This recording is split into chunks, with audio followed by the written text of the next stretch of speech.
welcome to our Tech Talk episode 11. I'm joined with Tilina today as well. What happened last week, Tilina? Too much tech news? Yeah, something related to energy is coming up, correct? Yeah. Because the energy issue is going to be a problem. It is a problem, right? It is already a problem, yeah. So we all love Elon Musk, right? Yeah. So he announced his new venture. He joined with SolarCity recently. Yeah. So basically he bought it, I guess. Yeah, a partnership, some kind of. So they are going to release this new roof tiles. Yes. So it looks like a roof tile, but it's actually a solar cell. Solar panel, yes. Solar panel. So what happens is now, even in Sri Lanka, putting solar panels up, a lot of people do it now because it's cheaper to do it.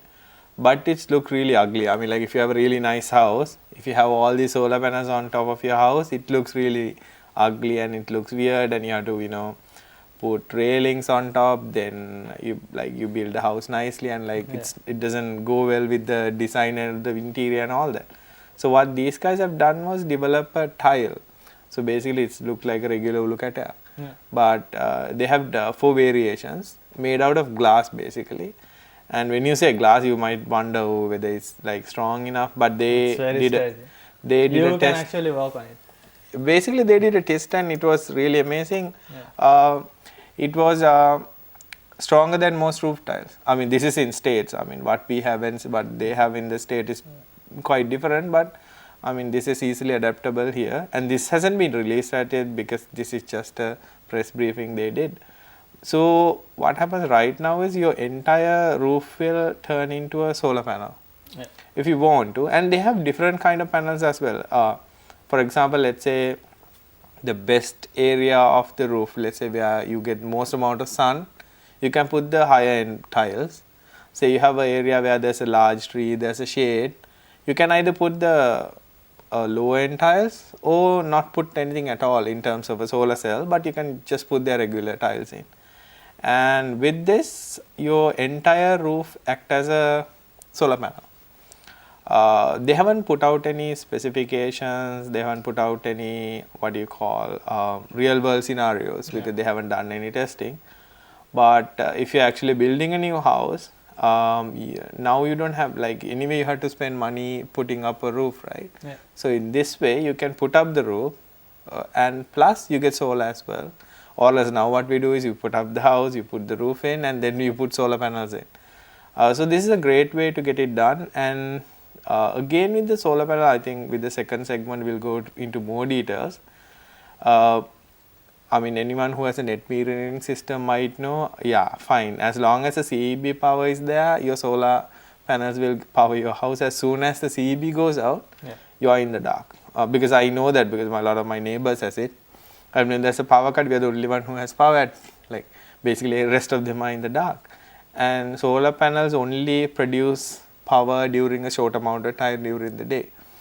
So what they have done was they already came up with something called a power wall, which is basically a battery that you can charge using your solar panels and use it in the night time or when there's no electricity at all. So they have come up with a newer version, which is the solar basically Power Wall 2, which has about 14 kilowatt hours power.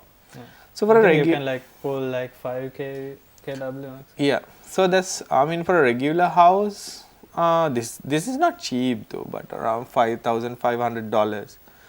But in the long run, where they have designed this and all that, it will be, once you put it up, in about 10 years time, I think you should be able to cover your cost. And plus you don't have to depend on your grid. That's the best thing. And when the taxes go up, when these prices go high, you can do it. And you can do it in 2 ways as well. Where you can either export it back to the grid. Basically what that means is your solar panel is producing X amount of energy. Now with the net metering system, what normally Sri Lankans do, they put up panels, they put an inverter. Inverter is basically solar panels generate electricity a low voltage DC voltages.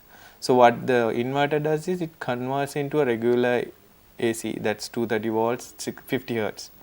With solar panels calling, you are going to have a lot of excess energy, right? Exactly. Energy you don't use. Yeah. So this comes in. Yeah, this is where it comes in. So whatever excess you produce during that time, you export it back to the grid. That means basically goes back to CEB, and the meter they put on calculate both. So what you consume, what you put to the system. So But you don't get it as money per se, right? So no, you don't get paid not for cash. it. No cash, but it goes as a credit.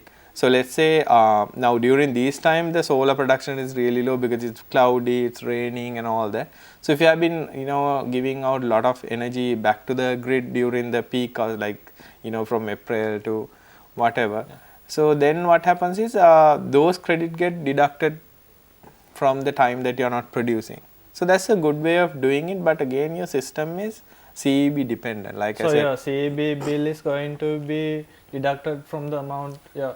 Exactly. So what you produce, and it's a good thing. I mean, like you're helping out in a way. Like it's now really difficult to produce energy because now we are depending on one or two plants to And the coal is really bad for the environment. Yeah, this is like if you're thinking about in sense of environmental effect that especially diesel generation and coal power generation put out carbon dioxide and all that. This is good. So if everyone has solar during the daytime, CEB doesn't have to do much. But the sad part is still again, we use more power during the night than during the daytime because you come home, you put on your TV, put on your light, you put on your everything. So that's why even CEB says like don't do let's say ironing, do it at a certain amount of time.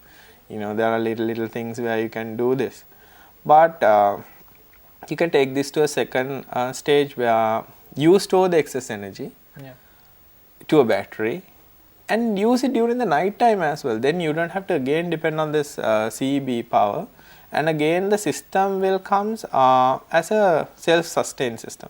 So when I say a self-sustained system, it doesn't depend on CEB power. So anyone who has a net metering system knows that if a CEB power fails, you don't have power even during the daytime because the inverter itself shuts down and say no, I can't give out power, the power is not there.